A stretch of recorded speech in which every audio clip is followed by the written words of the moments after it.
സർവേഭ്യോ നമസ്കാരാः. അദ്യതന സുപ്രഭാത ശ്ലോക. ഹരിഗിരിശസുതം ശ്രീഭൂതനാഥം ച ഭക്ത്യാ ഗജമുഖമഹമീഡേ പാർവതീരുദ്രപുത്രം ഭവതു തവ വിഭാതം സുന്ദരം മോദദായി ഗജവദന ചതുർത്ഥ്യാ ശോഭിതോ വാസരോസ്തു. ഇതാണ് ഇന്നത്തെ ശ്ലോകം. ഇനി അർത്ഥവും പറയാം.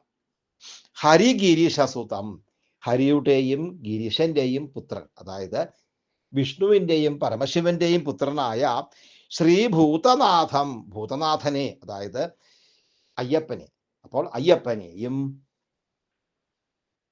പാർവതീരുദ്രപുത്രം, പാർവതീദേവിയുടെയും പരമശിവന്റെയും പുത്രനായിട്ടുള്ള ഗജമുഖം, ആ ഗജാനനെ, അതായത് ഗണപതി ഭഗവാനെയും അഹം ഭക്ത്യാ ഈയിടെ, ഞാൻ ഭക്തിയോടുകൂടി ധ്യാനിക്കുന്നു.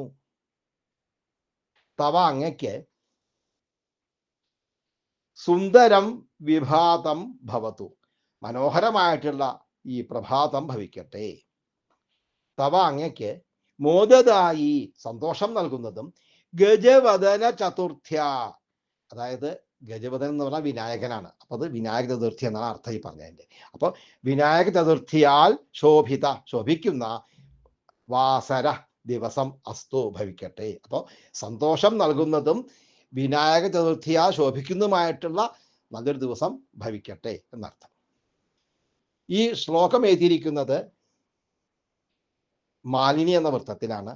ഇന്ന് ബുധനാഴ്ചയാണ്, അതുകൊണ്ട് അയ്യപ്പനെ വന്ദിച്ചു.